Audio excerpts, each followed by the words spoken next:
नमस्कार, स्वागत है आपका बिहार समाचार में। शराब पर नीतीश का नया ज्ञान। दारू पीने वाला हिंदुस्तानी नहीं हो सकता, वह महापापी और महाअयोग्य है। तो ये बिहार सीएम की कुर्सी छोड़कर राज्यसभा जाएंगे नीतीश कुमार। और पटना में भट्टा बेच रही महिला पर कसाई ने किया जानलेवा हमला, गुस्साए लोगों ने किया सड़क जाम हंगामा। तो वहीं तेजस्वी यादव का सरकार पर निशाना। बिहार में डबल इंजन की सरकार है, एक इधर जाता है एक उधर। और पप्पू यादव ने कांग्रेस प्रत्याशी के लिए वोट मांगा, कहा ईमानदार व्यक्ति को सदन में भेजे। तो अब तक की बड़ी खबरों पे बात करने से पहले आपसे छोटी सी अनुरोध है कि कृपया वीडियो को एक लाइक अवश्य कर दीजिएगा, क्योंकि आपका एक लाइक करना ही हमारे मेहनत का फल होता है। तो शुरुआत करते हैं आज की पहली और बड़ी खबर से।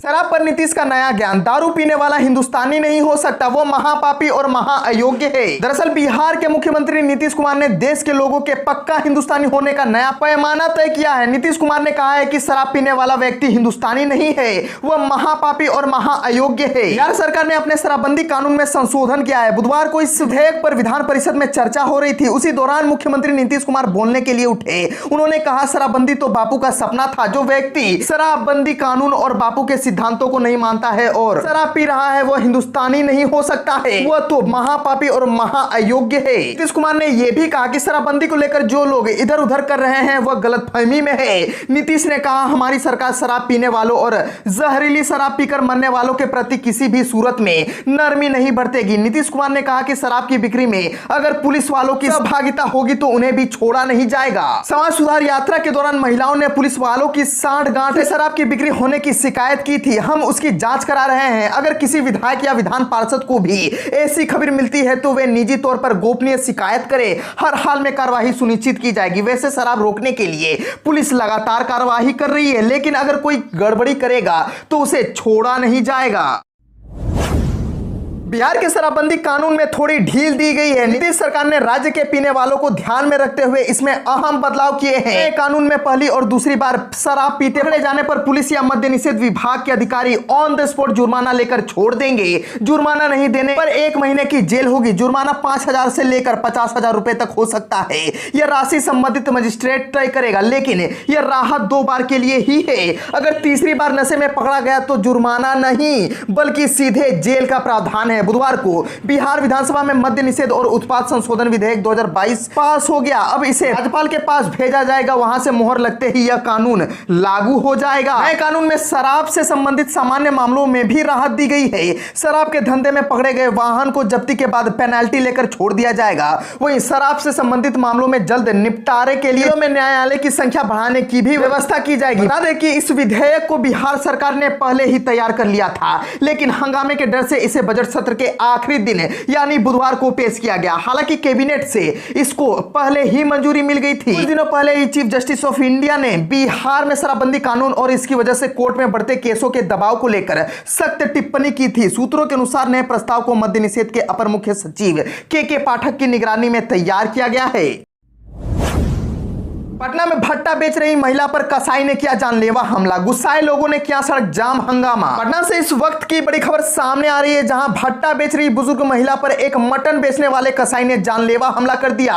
पटना के आईजीआईएमएस के सामने ही बुजुर्ग महिला भट्टा बेचती है, जहां पास के ही एक कसाई ने खस्सी काटने वाले चाकू से उस पर हमला कर दिया, जिससे वह बुरी तरह से घायल हो गई। वही बीच बचाव करने गए लोगों पर भी कसाई ने हमला बोल दिया। आनंद फानन में बुजुर्ग महिला को लेकर स्थानीय आईजीआईएमएस पहुंचे हैं, जहां महिला का इलाज किया जा रहा है। इस घटना से गुस्साए लोगों ने बेली रोड मुख्य मार्ग को जाम कर दिया था और पिलर नंबर 63 के पास हंगामा मचाने लगे। इस दौरान लोगों ने सड़क पर आगजनी भी की, जिससे घंटों यातायात बाधित रहा। बुजुर्ग महिला और उसे बचाने आए लोगों पर हुए हमले से गुस्साए स्थानीय लोग आरोपी की गिरफ्तारी की मांग कर रहे हैं। आक्रोशित लोगों ने बेली रोड को जाम कर आगजनी भी की। घटना की सूचना मिलते ही मौके पर पहुंची पुलिस फिलहाल लोगों को शांत कराने में जुट गई थी। हालांकि लोग आरोपी को गिरफ्तार करने और उस पर कार्रवाई करने की मांग पर अड़े हैं।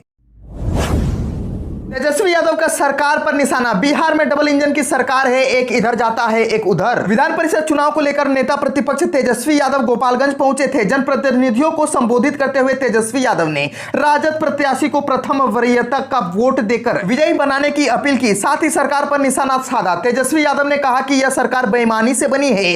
रात भर काउंटिंग हुई, पहले हमारे कैंडिडेट के जीत की घोषणा हुई, इसके बाद सर्टिफिकेट किसी और को दे दिया गया। तेजस्वी यादव ने कहा कि गोपालगंज में विधान विधानसभा चुनाव में रिजल्ट में धांधली कर महागठबंधन प्रत्याशियों को हराया गया। बेईमानी करने के बाद भी 12,000 वोटों का अंतर था। जनता का जनादेश महागठबंधन के पक्ष में था, लेकिन चुनाव आयोग के नतीजे में हम हार गए। 4-5 सीट अगर सरकार की कम हो जाए तो अल्पमत में हो जाएगी। तेजस्वी यादव ने कई मुद्दों को लेकर सरकार को घेरा। तेजस्वी ने कहा कि हम चुनाव में मुद्दों की बात करते हैं। हमने कहा था कि 10 लाख नौजवानों को सरकारी नौकरी देंगे। नीतीश कुमार और भाजपा के लोग है कि 19 लाख रोजगार देंगे। अब बताइए कि कहां मिल रहा है रोजगार? सिर्फ धांधली हो रहा है, बहाली निकल रही है, लेकिन उम्र खत्म होने के बाद भी नौकरी नहीं मिलती। जो लोग नरेंद्र मोदी से आस लगाए थे नौकरी का, उनकी भी उम्र खत्म हो गई और अब वो रोड पर है। शिक्षा व्यवस्था पर भी सवाल उठाते हुए तेजस्वी यादव ने कहा कि मास्टर साहब की ड्यूटी शराब खोजने में लगा देते हैं। वहीं महंगाई पर बोलते हुए तेजस्वी यादव ने कहा कि ये महंगाई और बेरोजगारी पर चर्चा ही नहीं करती।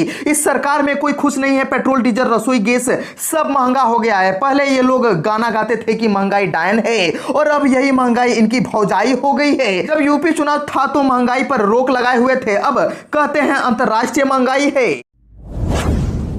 पप्पू यादव ने कांग्रेस प्रत्याशी के लिए वोट मांगा, कहा ईमानदार व्यक्ति को सदन में भेजे। बिहार विधान परिषद चुनाव के लिए प्रचार करने के मकसद से जाप प्रमुख पप्पू यादव ने बुधवार को कैमूर का दौरा किया, जहां उन्होंने रोहतास कैमूर से कांग्रेस कैंडिडेट के पक्ष में सभा का संबोधित किया। इस दौरान उन्होंने पंचायत प्रतिनिधियों से अपील की कि बाहुबल और धन बल से समझौता न करे, बल्कि एक ईमानदार व्यक्ति को ही विधान परिषद में भेजे, ताकि वह सदन में जाकर आपकी आवाज बने। जन अधिकारी पार्टी के राष्ट्रीय अध्यक्ष राजेश रंजन उर्फ पप्पू यादव ने जनप्रतिनिधियों से विमलेश पांडे के लिए वोट मांगा और इस दौरान मुख्यमंत्री नीतीश कुमार को आड़े हाथों लिया।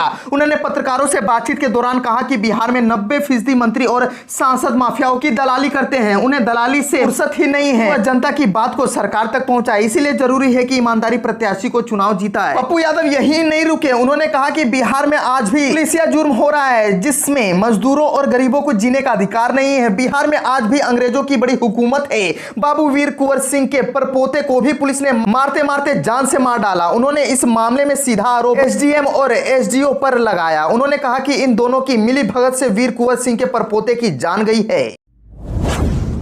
तारकिशोर प्रसाद को बनाना चाहिए मुख्यमंत्री, बीजेपी के एमएलए ने जताई अपनी ख्वाहिश। इन दिनों बिहार एनडीए में सत्ता का संघर्ष चल रहा है। पहले वीआईपी चीफ मुकेश सहनी के तीनों विधायकों को बीजेपी में शामिल कराया गया और उसके बाद उनको मंत्रिमंडल से बाहर कर दिया गया। वहीं अब बीजेपी और जेडीयू के बीच मुख्यमंत्री की कुर्सी को लेकर घमासान मचने के आसार दिखने लगे हैं। यही वजह है कि उप मुख्यमंत्री तारकिशोर प्रसाद के नाम पर लॉबिंग शुरू हो गई है। बीजेपी विधायक विनय बिहारी ने खुले तौर पर उनके नाम की पैरवी की है। उन्होंने कहा कि जिस तरह से वे बतौर डिप्टी सीएम मेहनत कर रहे हैं, मुझे लगता है कि उनको जरूर मौका दिया जाना चाहिए। अपने बयानों के लिए सुर्खियों में रहने वाले भारतीय जनता पार्टी के विधायक विनय बिहारी ने तारकिशोर प्रसाद को सीएम बनाने की मांग की। उन्होंने कहा कि तारकिशोर प्रसाद अच्छा काम करते हैं, मेहनती हैं और अधिकांश बीजेपी विधायक उनसे संतुष्ट भी है।